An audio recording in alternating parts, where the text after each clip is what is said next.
All right, what's up, everybody? You got me and Kevin Booker here today. Me, Andrew Franz, CEO and co-founder of Panel for Creators. And Kevin, I'll let you do the intro yourself. Yeah, I'm Kevin James Booker. I am head of creator partnerships at Panel. My job is to ensure the success of the creators. You know, we want to make sure that our creators find a lot of success with our advertisers and just have successful careers. So that's really my role. Make sure I touch all bases. Yeah, and for people that don't know what Panel is, you know, we work in the creator industry. We work with creators and largely connecting them with brands and making sure everybody wins together. Kevin obviously is largely in charge of the creator side of that marketplace and equation. So he's going to talk a lot about how creators can be successful in brand partnerships and in their career in general. And I'll kind of take some of the advertiser side and how advertisers can make sure that they're successful in their campaigns and whatnot. And with that, I think we can just jump into an interesting one, which is like, I guess, the state of the industry right now, what you're seeing from the creator side. And I can hit on, you know, kind of what I think advertisers can do and do better if you want to start there. Yeah, I think the state of the industry before we were in a bit like of this like transitional phase, like brands didn't know what they were doing. Creators didn't know how to price themselves. Like creators are making content and stuff was going viral, but you know, there was numbers that people were just kind of throwing at each other. And I think we're past that part of the industry now. Like we're now in this phase of like people somewhat know how to price each other. Like brands know what value they're getting from creators and creators know the value that brands are getting from working with them. And so they're closer. At least. I don't know that we're all the way there. Yeah, we're not there. I think it's like a perceived value. Like, and I think that's probably the biggest lapse right now. Is like there's an actual value. There's an actual value that brands are getting. There's an actual value that creators are getting. The perceived values don't add up. And so like that's where I see the industry is how do you see creators perceiving value? Like if you're a creator, like how would you price yourself? Like how do you perceive the value? Because I think from the brand perspective, a lot of times creators overprice and overvalue themselves. Like, I mean, if you're working at a fast food restaurant, you know, and you say like, hey, I'm making the best fries. I'm working so quick. I deserve, you know, $500,000 a year. It feels like sometimes that's what brand or creators are doing with brands. They're like, hey, I work so hard to make this content. Therefore, I should be able to charge $20,000 a post. But in reality, they're only going to get, you know, X amount of views. And the value the brand's going to get is probably closer to $2,000. So like, how do creators realistically set expectations for what they're worth? Or is that even important? Or should they just price whatever they feel they deserve? That's tough. You know, it's like you're asking somebody to like diminish their value on themselves at what the creator is going to perceive is at the brand, you know, at the creator's expense. Like you're asking me to dumb down my rates for you to benefit off me. So it's like, it's a bit of a tough question, but I think like like I said, creators understand a little bit more about the value that they bring to brands. And so I think creators need to be more flexible in terms of what they charge, in terms of the deal structure. There's things that I think are non-negotiable for us. You know, we at Panel, we pay creators like 1 to 2 business days. And like, I think the days of net 30 and net 60 and net 90 in terms of creator payments is gone and they should be gone forever. But in terms of like, you know, monetary value, how do you put a price on your content? I think one, and I learned this back in the day, because I have a degree in film and, you know, I've been in this industry for 8 years. And so I learned the phrase, you know, sometimes you have to kill your baby. And I don't think creators know how to do that. They don't know how to separate themselves as a person or as the creator of the content from the business of being a creator. So like, if you can take yourself and a bit of the ego and a bit of like the, you know, the baby, I guess, aspect of like this, you know, you wanting to have you just being super careful about this thing and like allow yourself to just be flexible in terms of like what you expect in terms of pricing or deal structures and things like that with a little bit of guidelines, I think you'll be able to close way more deals. And what is a manager's role in that? And like what value do they add, if any? Because I've seen managers add tons of value or they were completely on top of it and they like went above and beyond to make sure the campaign worked. And then I've seen managers that just feel like they're gatekeepers and Mm-hmm. blocking a deal. And like, I feel like if I was talking to the creator directly, like they Mm-hmm. would probably be excited about an Yeah. opportunity. Mm-hmm. And the managers kind of, I Yeah. don't know, it feels like creating or Some diminishing friction. value. Yeah. Yeah. I was a manager for, quite some time before I sold the agency or my agency. And I think for me and I'd say like being head of creators or creator partnerships at Panel is a bit of a talent manager-esque, like, qualities, but it's not one-to-one. And a manager should definitely add value. And I think and it's messed up to say, but I think 60 to like 70% of the managers out there in the industry right now don't really understand how to manage their talent. It's probably a friend of a friend or a family member who doesn't know much about the industry, and they've kind of fallen into that role, or they had no previous experience in being a manager or working even in an entertainment space. They see it as a lucrative opportunity. They go and they sign some talent. So like, I think just managers in general need to like really understand the ins and outs of this industry. And you can't really do that like, with just managing talent off rip. Like you kind of need what should a manager's job be? Because I've also seen it very wildly. Like I think 100%. we find ourselves like really effective. Like if you want to make a lot of money as a creator, we're going to help you do that. And we're going to help connect you with the right brands. And we're going to help you get paid in a deal structure that's beneficial to you and keeps deal flow constantly coming to you. But I don't see us as managers. I see us as, business partners in a way. So what makes a manager different than us? And like, where do they add value if someone can work with someone like us and get a ton of brand deals? Managers, I would say, are like supplemental to us. Like managers should be going out and securing deals for their talent. But managers to me are more in guiding the career of where the creator is going to go. We are super hands-on with like our clients because we really just as people, as me and you, we really care about where their careers are going to go. So it's like we assume some of that like management, like some of those management qualities, those talent management qualities, just because we really care about the people. Yeah. But managers themselves, like as you sign talent one-on-one, like your main goal should be, where is my creator? Like, where's my talent going? Where's their trajectory? How do I get them there? Like, one of the creators that we work with, like she wants to be an actress, but she does a lot of brand deals and, she's come up through social media. As a talent manager, your job is not to get her to do more deals. Like your job is to push her towards being an actress. Yeah. And then the deals kind of become supplemental as she grows. And, the deals are only going to get bigger as she grows and actually flourishes as an actress. So that to me is what a talent should be doing. Yeah. I think the state of the industry from the advertiser's perspective, I think people are shifting more towards long form for sure is a big trend I see. Yeah. And I think people are paying less and expecting more.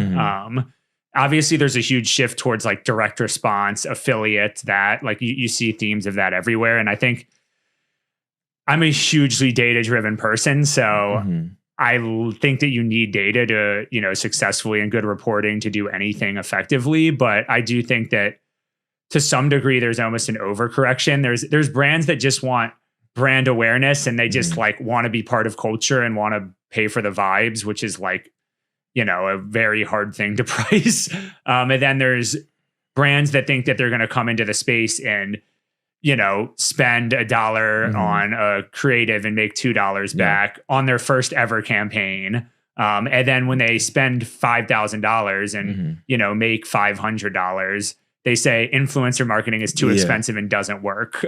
Do you find there's more brands that are like, where do you see like most brands are falling right now? Like, do you feel like they're too cautious or they're like, I think brands went from being way too optimistic to way too cautious over the last, I'd call it 2 years.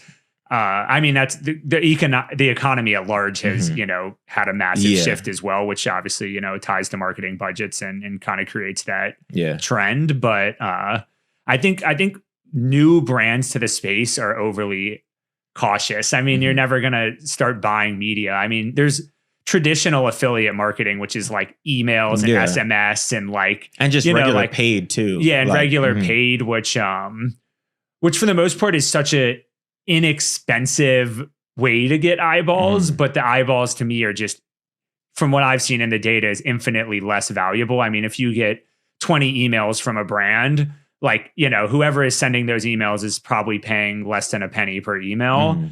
And so those 20 emails cost them, you know, 20 cents just for simple math sake.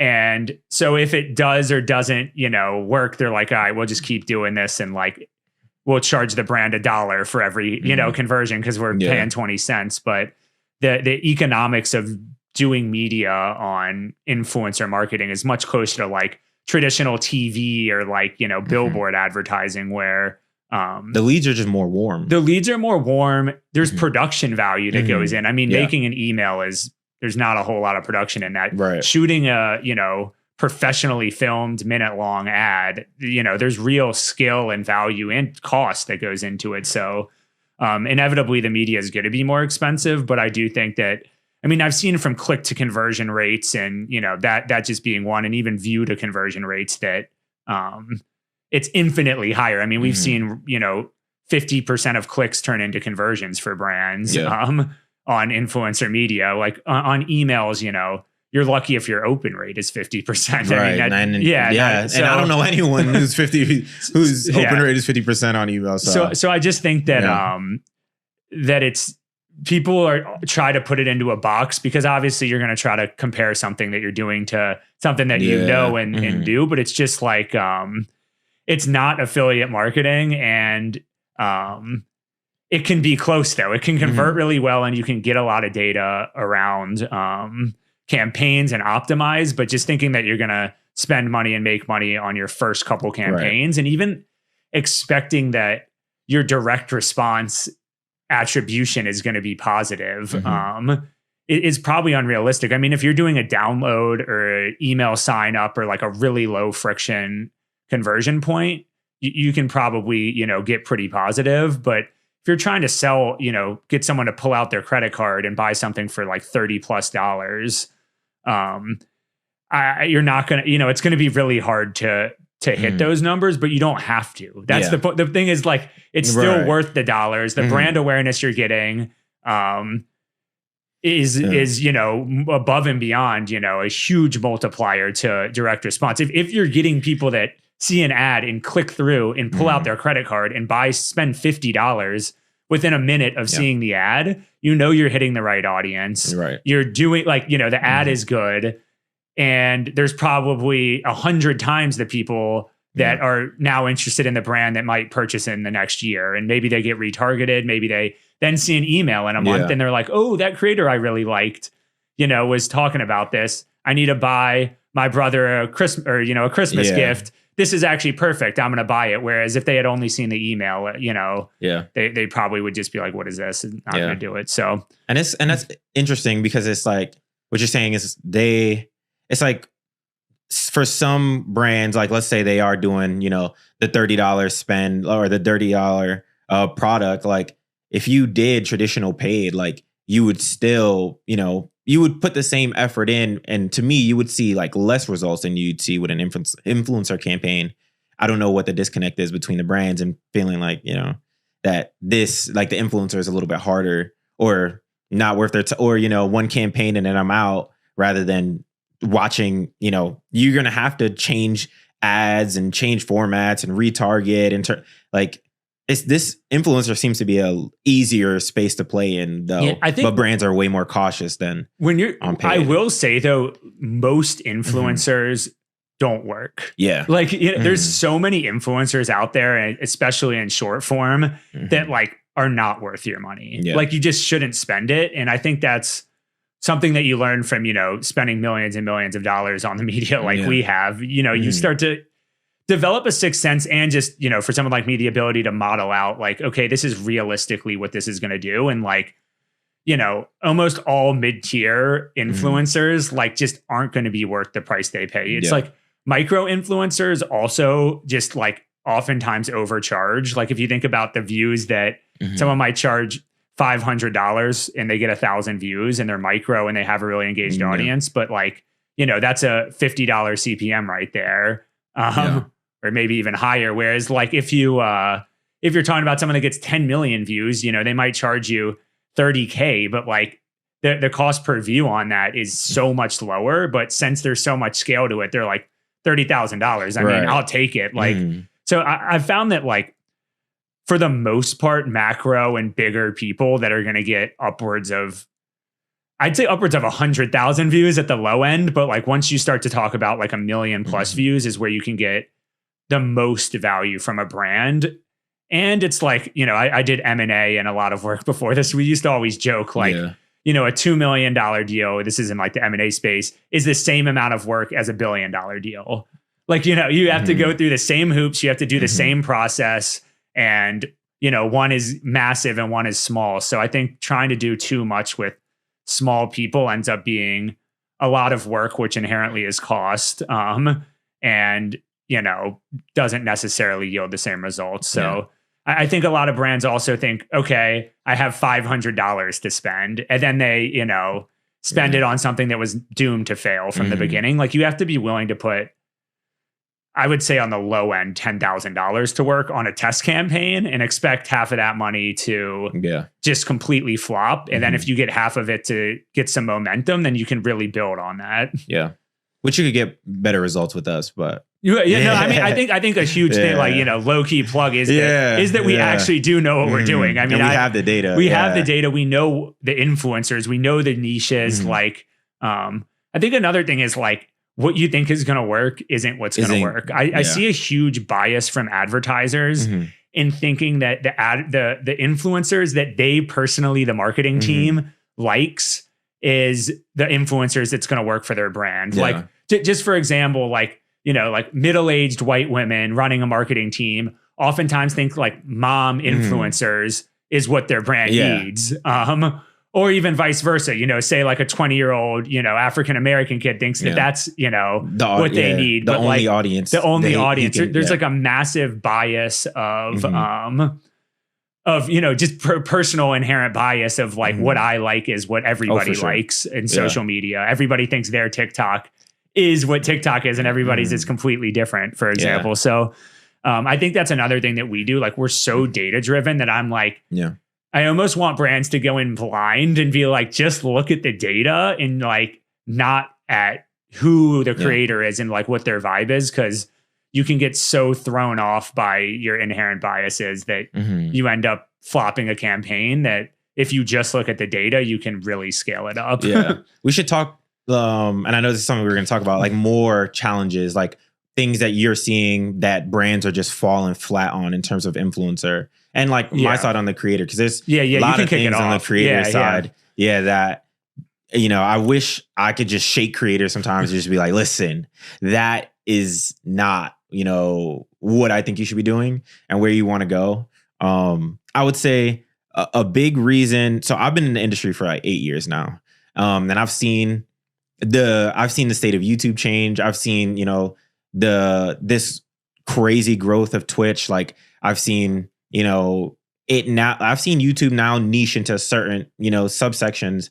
I always talk about Black YouTube and things like that. And a big setting context for what I'm going to say is I think a lot of why I love this industry and, you know, why I joined Panel as head of creative partnerships is because we share some of the alignment in terms of like me wanting to help Black creators. I work with all creators. We work with all creators. I don't want to just say for this conversation, I'm niching it to Black creators, but I felt before, you know, us working together that a lot of Black creators that were my favorite creators were underserved. And that's true. You know, like the ad budgets that go towards Black creators that I feel like really push the needle in terms of culture, in terms of affluence. And then you look at the data and they have the numbers, they just don't receive the ad budgets that counterparts have.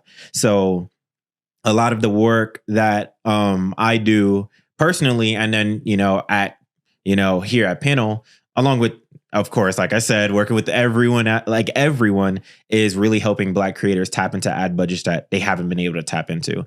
And then, you know, through you helping these advertisers see that like you have this untapped group of creators that if you didn't see, if you only saw the data, you'd think that it was Mr. Beast. Exactly.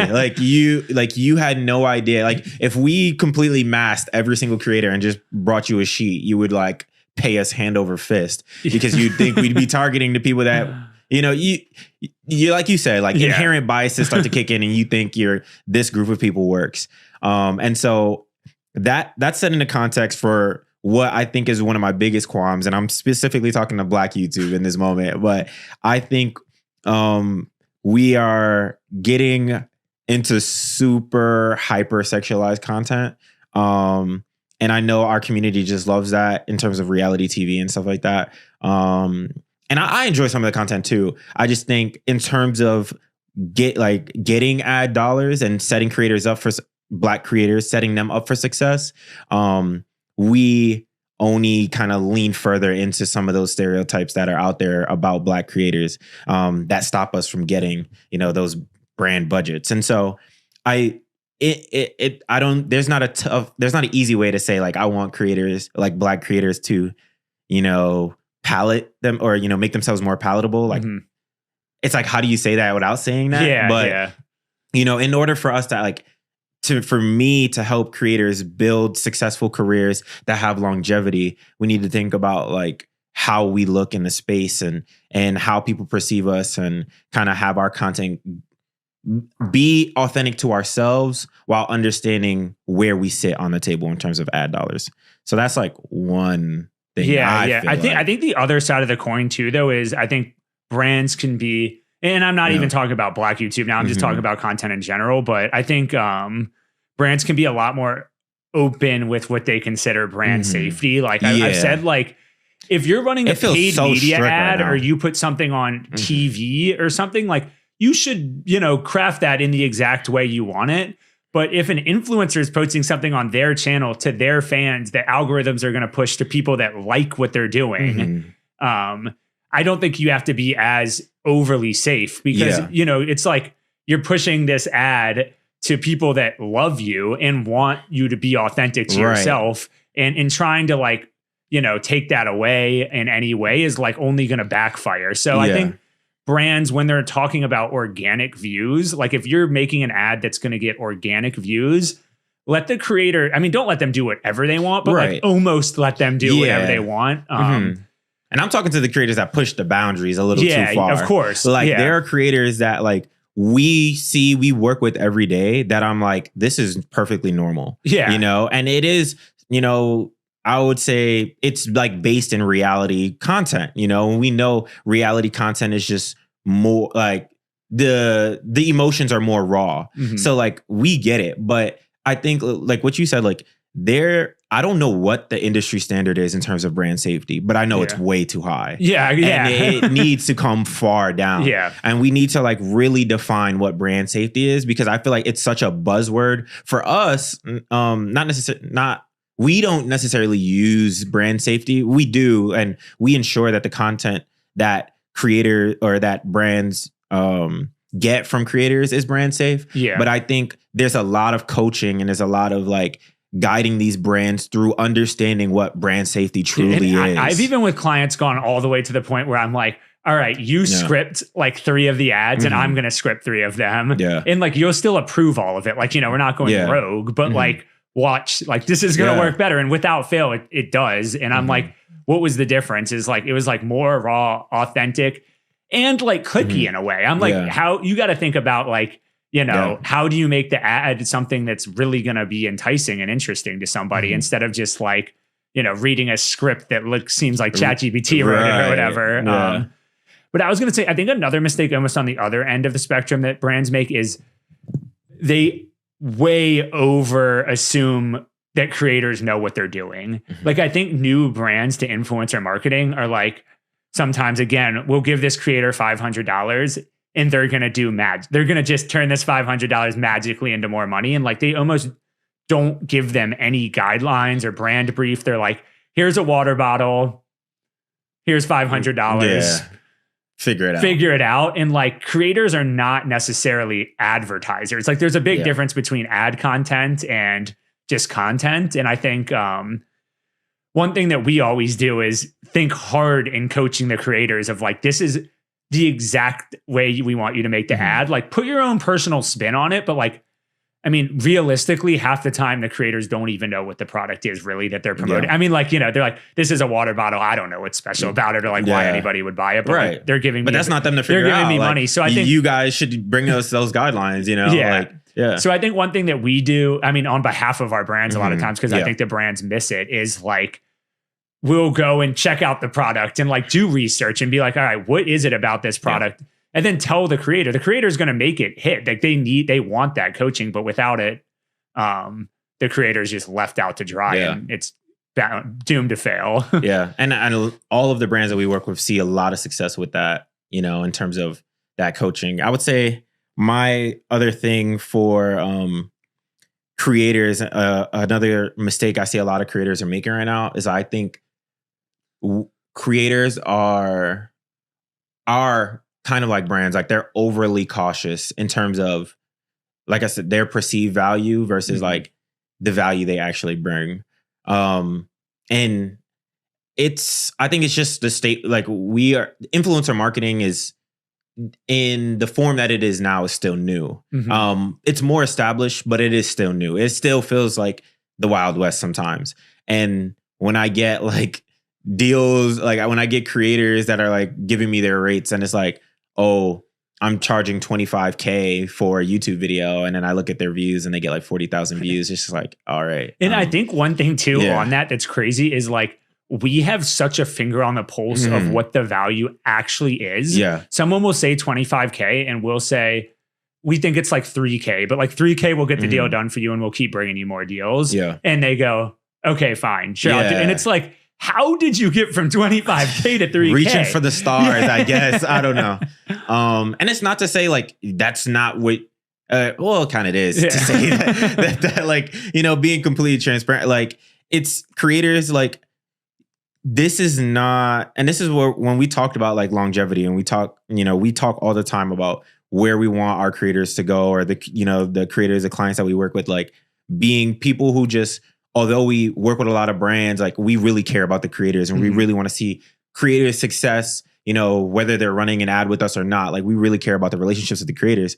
There needs to be, I think some of the creators just need like a lot of tough love and be like, listen, like, I know you have 1 million subscribers and like, that's great. And that's something you've built over years, but that number does not attribute to the brand's value. Therefore, I can't effectively negotiate on your behalf because you have 10,000, like you get 10,000 views average. Like there's a big disparity between your follower count and the amount of people who are viewing your content today.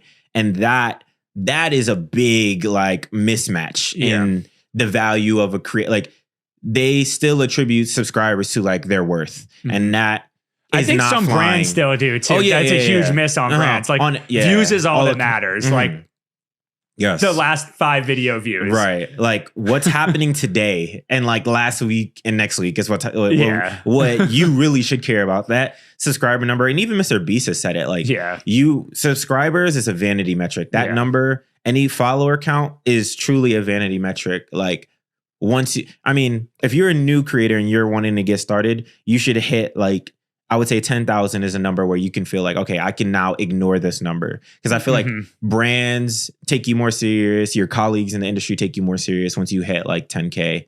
Or maybe like on YouTube, maybe it's like 50K. It might be a little bit higher. But after that, completely ignore that number. Like you should look at that number. You should check that number in the beginning of the month, on the first of the month, you know, and at the end of that month. And if it grew, perfect. If it didn't, you have a problem. But I'm sure you'll be able to see that in your views. But really, it should be views on your videos. It should be your engagement. Like that's the metric you should be paying attention to, because in the future with panel, like we, you know, that helps us negotiate the rates that the creators are looking for the most, is helping them understand their value, communicating that value to that's how we extract the most value for you as the creator. Is you churning out amazing content, it getting a lot of views and a lot of engagement, and we bringing it back to the brand and say, pay them what they're worth. And that's what it is. I think, I think it goes back to a lot of times with creators. I'm like, you have to create the marketplace for your business. And that's what raises prices. Like if you're working in a job and you make $50K a year and nobody else wants to hire you, you're going to keep making $50K a year. But if, someone offers you 60K, then, maybe you take that, and then someone offers you 70K, and then someone offers you 100K, you're like, you can really start to get your value up. So I think as a creator, if you're just saying my value's 100K and you don't even have that 50K job, like you're never going to really you're just missing out. So you kind of have to build up your book of business. And, with anything, diversity is good in a book of business. Like you're not just relying on one client or two clients. So I think that's a lot of times what we do. We're like, take this deal. It's going to give you a $10 CPM, like effectively, like from our models. Yeah. And then they crush it with that. And then another brand comes in and we say, I mean, this is going to have to pay at least like a $7 CPM, or else like, I don't really know why I would do it. Then they get 11. And then the next, over time, they start to like really build up the yield on their videos because we've created a marketplace and proven it out with data. Right. Exactly. But just saying this is my rate. Yeah. It's not going to work. It's not going to work. And I think in the car, in the long run, in the car over here, we were talking about, is it a better strategy for a creator to just say my rate's 25K and try to get one deal? Or is it better to say my rate's 5K and just like pump out business and like have a consistent business going? I mean, for me, the answer is obvious. Like you want a consistent business. Right. Like you don't want to be just home run hunting, swinging for the fences all the time. Like you want to build up a business that is, okay, this is what I'm going to make this month. This is what I'm going to make next month. This is what I'm making the next month. And I think pricing yourself reasonably and when what you perceive probably to be underpricing is going to be what gets you there. Over thinking that like you're just going to get people to pay massive amounts of money over and over again. Yeah. And that's the benefit of working. Like that's the benefit that I think our creators get all the time. And like very last thing, like creators that in terms of what you said, like creators, I know creators do it. Like, they 25K for a deal or 5K for a bunch of deals. They'll do, I'm going to do 25 and we'll see if the brand says yes. Like you might get no. And then you get one yes. And then you automatically assume your new rate is 25K. Yeah, but then you're going to spend 25K and not get that money's worth and then not re-up. Whereas they would have with the 5K. Yeah. And then you're saying 25K thinking that like, okay, that's your new baseline of value. And everyone is looking at you like you're crazy, but no one's going to tell you. Like, and I think so pivoting, I think from that is the other side of the coin, which is if you can structure deals on some type of performance basis, I've seen creators make way more than they thought they would. I mean, there was a month ago that I think a creator wanted like around 1K for a deal. And we are like, we think this video is going to do really well. Like, let's price it on a CPM. And the video ended up doing 1 million views. Like they thought they would do 50K views and they ended up making 10K instead of 1K. So I think it goes the other way too. Like we've seen creators absolutely blow it out of the park for brands and make a lot of money. Right. And it's because that they were open to betting on themselves and taking like a more performance structured deal. And I mean, I guess just pivoting into that, I mean, that's like another thing that I think we specialize in is coming up with deal structures that make sense for everybody. I was talking to a brand yesterday and he was like, we like to do flat fees because like we've seen chances like where we just end up making like 90% margins. Like we just absolutely crush it.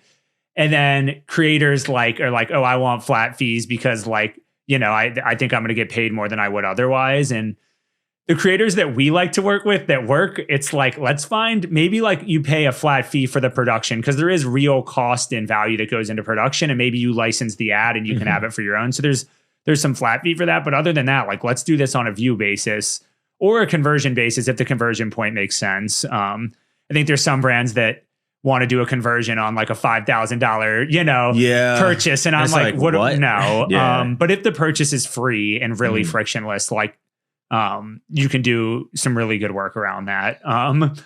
So I think creative pricing, which again, I think is just something that I've learned through my career doing all sorts of different types of deals from, Wall Street to in-house M&A and work and stuff. You realize like it's not one size fits all. And so we build almost all our deals around a hybrid model where if it flops, the brand isn't overpaying and they'll probably come back because, they still paid, what they got their value for. And if the next one goes viral, they're like, all right, well, now I owe them a lot of money, but we got a lot of value. Right. 100%. So I think that creative pricing model, and you've, I think, learned a lot of it from me over the years, yeah. and I've showed you, but I don't know if you have any other thoughts on that topic. Yeah, I think, like you said, creators, there's a lot of value. Going back to what you said before, like talent managers, like this is what they need to be paying attention to. Like this should be within your wheelhouse, and you should be communicating the value of like deals that are not just flat fee to your talent. It'll help your talent make more money, and in turn, it helps you make more money because you only operate on a percentage. But for creators, like you said, like you want performance.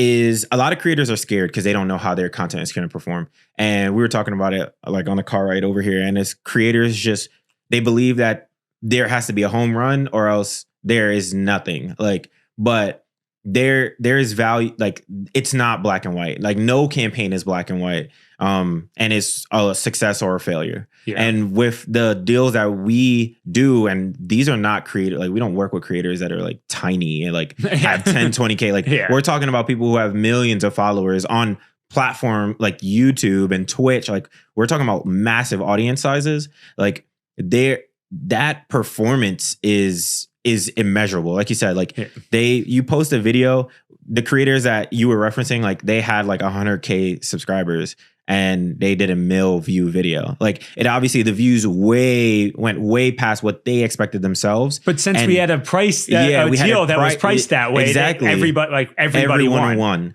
And even in scenarios like, to me, it's always a win-win. Doesn't matter how the coin falls. If you have performance upside, you know, if the campaign doesn't do as well as you thought it would do, or as well as the brand thought it would do, that's not on like the ROI is like already baked in. Yeah. Like, oh, we just made less money than we thought we were going to make. Like we wanted to make more money, but we made less money. But you didn't lose less money, and they didn't lose. And we'll keep it going. Yeah, exactly. It's just like, all right, let's just do more tests. Like I'm sure one day we'll find the mixture that, you know, jumps this up a lot, but like we didn't lose and you didn't lose. Yeah. You know, and then when we find something that's a banger, then we both won a lot. We have all these creators that are open to these creative pricing because they've worked with us and we've all made a lot of money together. And like, I think in some way what we do just attracts people that want to bet on themselves and have successfully bet on themselves time and time again. Whack creators, you know, like. But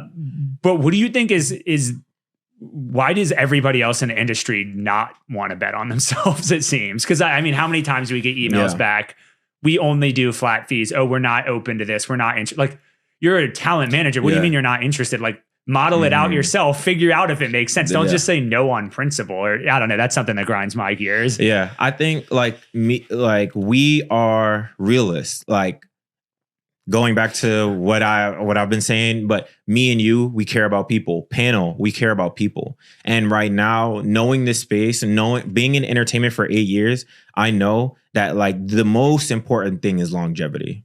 The most important thing to play in this space and have the career that you want, have the life that you want, is longevity. You like the short deals, the short little bursts are great, but your 15 minutes is truly your 15 minutes in this industry. So the creators that understand longevity and you know, build themselves a career that allows them to have longevity are the creators that are obviously going to win in the end. Is longevity possible in social 100%. Media? I believe it is. And you know, and like the point I'm getting at is like the creators who give us crazy rates that are out of this world, it's because they haven't faced the fact, and I'm giving truly tough love here, they haven't faced the fact that like their 15 minutes is beginning to fade. Like, you know, the views are going down, the subscribers are not coming in the way they used to, you're having a hard time pumping out content, you might be burnt out. There are true like life things that I feel like creators are facing, and it's completely okay to be facing these things.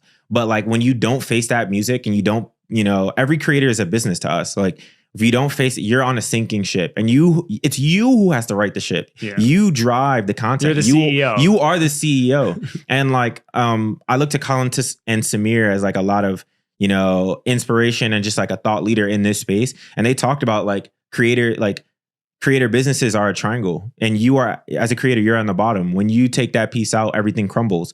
A lot of creators that give us wacky pricing and all these things and don't operate on, you know, or don't just they just completely write out performance deals. I think it's because they know like their business is crumbling and like they don't want to bet on themselves. They don't want to bet themselves because they and it's like, and then you have to face the music. Then it's just like, all right, like shit, like I have to actually make good content. Like I have to turn this machine around. And at that point, it's tough. Like, and I can get that. You're burnt out. All these extenuating circumstances are like flying at you. So one thing we talked a lot about YouTube and Twitch for good reason, because we spend a lot of our time there.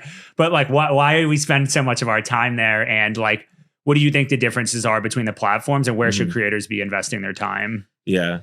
I think, long form 100%. Like if you are not on YouTube and Twitch, like you don't want to have a long career in this space. Like it is what it is. Like Instagram, short form, short career. Yeah. It's not like, I wouldn't say short career. It's tough because we've seen a lot of people who've been able to like drive value for themselves, like using short form, but short form is, and I think will forever be, just a launch pad to a long form career. Like short form is going to pay the bills in the meantime, but it's not going to build you a big business. Like you're not, unless, you're a model or, you're in one of the, like, which still is like, that is not your main format. Your main business is modeling. Like it's a launch pad for, if you want to be a creator, it's a launch pad for your YouTube and your Twitch. Like, and it needs to just be that. It needs to drive traffic. Yeah. 100%. I think from the advertiser side, like,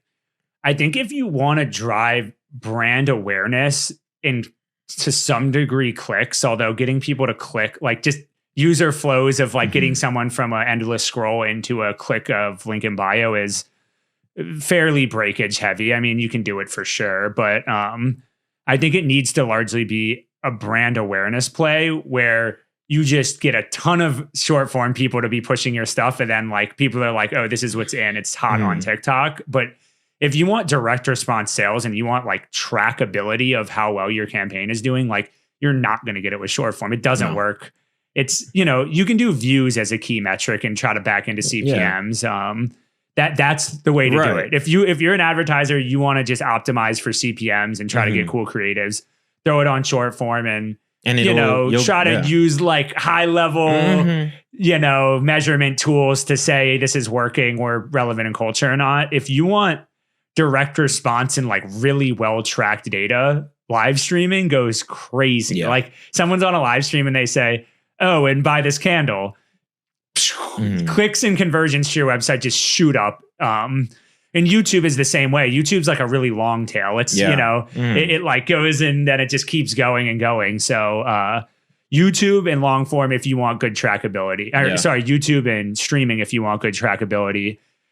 If you just like want brand awareness and views and like you're kind of like, we hope that this works. And I'm not saying it doesn't work. It can work. It's just like, I think so much of our work is done around metrics and success and numbers and, proven data. It's just, we find ourselves using long form and streaming because we can go back to a client and say, look, it worked versus like, hey, these all got a lot of views. Therefore, people are now aware of your brand. Some people clicked on the website too. Like, people are interested. Yeah. Nobody bought anything, but like, like they did see it. And I don't know. I guess that comes back to like brand awareness versus trackability. And I mean, I was talking to you about think like the Stanley water bottle campaign that launched into like, that's a cool example though of like brand awareness short form. Yeah. So it does work. And like, I think we're always open to doing those campaigns. We just need to have like a very real conversation with the brand around like, you're trying to like go viral and you're going to spend a lot of money and like, the money's going to come in over like years of people being aware of your brand. It's not like you spend the money and make it and you see it instantly. So I think brands have to be realistic about that. But if they want direct response sales, YouTube, Twitch. And it's like, I mean, when you said it, like you really simplified what like the awareness, just like when brands are targeting awareness, like you really simplified it. And I think it should be just that. But like, they're in traditional ads, like we know, like you have awareness campaigns and you have conversion campaigns, like treat creators as such, like, and the platforms as such, like you shouldn't be trying to convert on a short form because it's just not working. You know, you're doomed for failure. Doomed for it's failure. not going to work. Yeah. But like if you are doing like an awareness play, you know, for whatever, like there's and by the way, for short form, we're talking about organic views. If you then turn that into paid, it can work. A paid aside. But like, you should be, you know, only doing awareness campaigns on short form. Because that's what they're built for. Like, you know, and we can see it. We can see the feedback from TikTok, from Instagram that they don't, you know, they are not necessarily playing nice in that space in terms of like user acquisition there. But YouTube and Twitch, like that's just a place for that. The last thing I want to pivot to is like, I've done one other pod with Karu, you know, our other co-founder, and we didn't really talk about the tech at all. And I want to like talk a little bit about the tech we're building now because it's, you know, getting to a really good spot and it's amazing and what it's doing. So what we've been building is a creator facing app that makes, you know, tracking for them really easy, makes cash outs really easy, makes, you know, them knowing their campaigns and being able to pull the right links in a way that gives us insane data on the back end to optimize against. So there's this really creator-friendly creator app that we've built. And, you know, in the next few months, we're going to be building out the reporting dashboard for brands, where we literally have like custom links for every creative. We're getting views for every creative. And we build almost all our campaigns off 3 metrics. I think we've kind of found these 3 golden metrics of like flat fee, which goes against production and just in general, like brand awareness, views, which is like a straight top of the funnel brand awareness metric. Or sorry, there's a couple more, clicks, which is like intent, and conversion, which is like success. Yeah. And if you can kind of look at something from like, you know, we got a view that ended in this many clicks, that ended in this many conversions on this YouTube versus this Twitch stream versus this Instagram story. And you can splice all that out in a way, which is what we're building. I mean, reporting, I love this stuff. I'm a nerd. But like when you can really look at it that way, which we now have the ability to look at internally, and we're going to build the platform now for brands to be able to see it, you know, the same data that we see.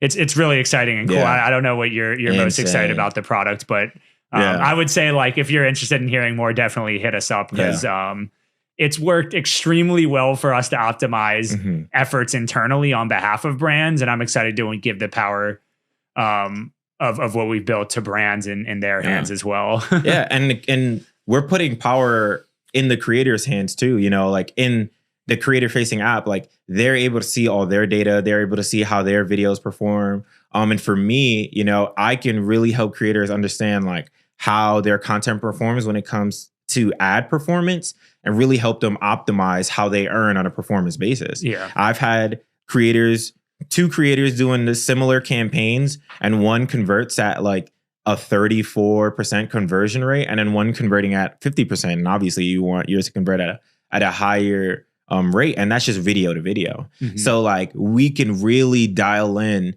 you know, what the best ad is, make it super seamless to your content, and interruption free so that your audience still enjoys their viewing experience, and then optimizing you the best campaign that makes you the most amount of money. And there's so much data that we're giving to the creators in the app. Like, and you know, we give them enough data because I think creators don't want all the data. They don't. I see. It's just massively overwhelming. But I think like that's the white glove service that we offer to our creators, is that we get like, you know, it's my job to help them understand this data and, you know, build systems for them to implement in their own creator businesses so they can really like maximize their earnings. And then, you know, like you said, for the brands is like giving them the power that they can really, you know, control how they spend, and really extract as much ROI there. Yeah. So, I mean, I guess just to end it, I would say like, if you're a creator and, you know, you want to work with people that genuinely care about your success and you want to bet on yourself, like reach out to us, Panel for Creators.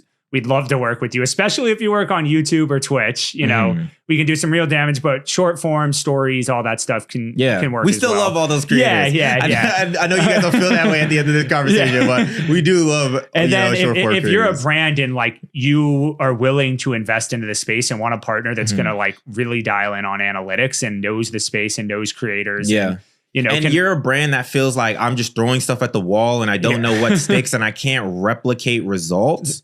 Like, reach out to us. Like, we should have reached out yesterday. and we know which brands we can help more or not. Like, if I tell you like, we can pop this off, like this is going to be great, it's going to work. And if I don't think I can help, I'll say like, hey, I don't really know if I can help. Although if I can't help, my co-founder Caro probably can help because he plays in a whole different world himself. But yeah, I mean, I think hopefully this was helpful and enjoyable and insightful for everybody, and appreciate you guys dialing in. We'll see you guys later.